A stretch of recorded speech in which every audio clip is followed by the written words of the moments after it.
they would get all these big IPs like Assassin's Creed and everything, which I'm not for at all. When I've talked about this on my channel, I think Tencent picking up Ubisoft would just be terrible. I don't think it would end up being good for gamers. I don't think it would end up being good for the IPs that they do have. I think the best case scenario here, well, I guess there's probably two best case scenarios now when I sit back and kind of evaluate it. One would be what they were doing and what we were talking about in the previous video was looking at other companies to just buy a couple of IPs there that are staying stagnant and games aren't being made for, and then they can go out, sell those IPs, and the games can be made for gamers.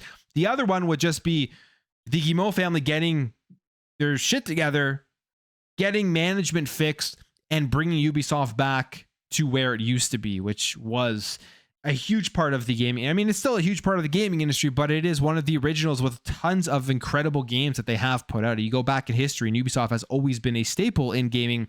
And now if Tencent comes in and buys it, they will probably just do what they do, which is focus on their mobile, focus on simply just the bottom line. Not that Ubisoft wasn't doing that, but even more so with the styles of games that they do make. If you look at the stuff that Tencent does publish, it is really not the type of games that I'm that interested in. Yes, they've done things like Black Myth Wukong recently, but at the end of the day, I don't know if Tencent is the best way for Assassin's Creed fans and things like that. We'll see. Maybe I'll be proven wrong if this does happen. Maybe Tencent will do great things with Assassin's Creed and Ubisoft. I am just overall skeptical.